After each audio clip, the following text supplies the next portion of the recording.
Հեղափոխությունը եւ անձամբ ես խոստացել ենք նաեւ, որ հեղափոխության հաղթանակից հետո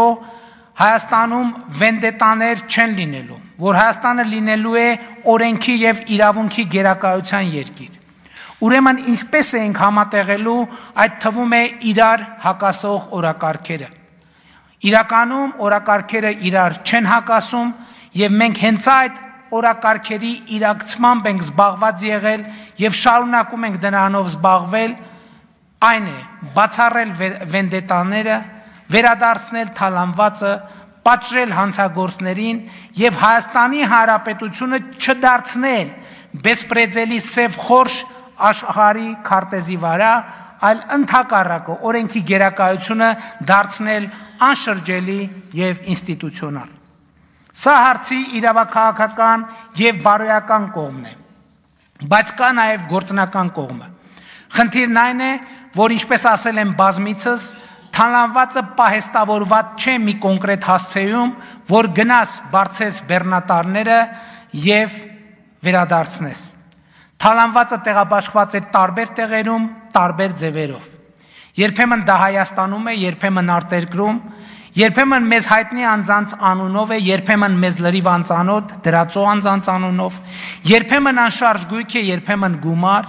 երբեմն արվեստի գործ, երբեմն բաժնետոմս, երբեմն գողացված է անհատից, երբեմն կառավարությունից, երբեմն համայնքից, երբեմն իրավաբանական անձից։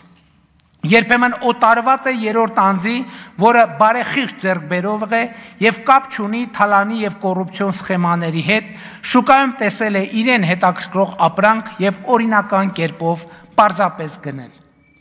Ինչ ենք մենք արել ուրեմն։ 2019 թվականից սկսել ենք թալանի գործյան հանգույցը արձակելուն ուղղված համակարգ ձևավորել։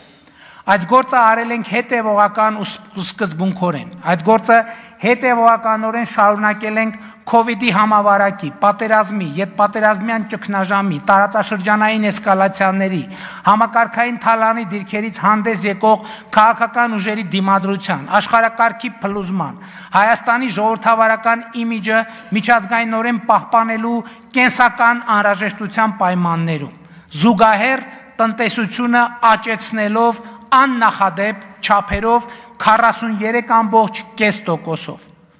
Ուշադրություն դարձրեք։ 2018-24 թվականներին Հայաստանի տնտեսությունը աճել է իրական աճի մասին է խոսքը 43.5%-ով։ Ինչպես վերնշեցի, այս ողջ գործընթացի զուգահեռ բյուջեին բերելով լրացուցիչ 4.2 միլիարդ դոլար եկամուտ, ապահովելով մեր երկրի կայունությունն ու անկախությունը, մեծացնելով մեր երկրի ինքնիշխանությունն ու ինքնիրույնությունը, ապահովելով եւ երաշխավորելով երկրի ինքնիշխանության ամենանվազագույն ատրիբուտներ, օրինակ, որ Հայաստան մուտք գործող եւ Հայաստանից դուրս եկող քաղաքացիները անձնագրային հսկողություն անցնեն միայն ու միայն Հայաստանի Հանրապետության սահմանապահ զորքերի զինծառայողների կողմից։ Ճոխություն, որ մեր պետությունը 33 տարիների անկախության սրճանում իրեն այդպես էլ չէր կարողանում թույլ տալ։ Եվ այս ամենին զուգահեռ ստեղծել ենք ապօրինի գույքի բռնագանձման համակարգ,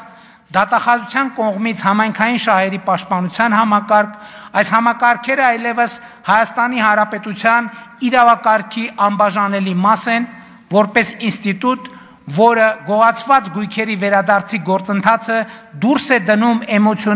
էմոցիաների եւ քաղաքական նպատակահարմարությունների դաշտից։ Կառավարող մեծամասնությունը ոչ թե իր ձեռքն է վերցրել ապօրինի գույքի բռնագանձման համակարգը, այլ պետության եւ ժողովրդի համար ստեղծել է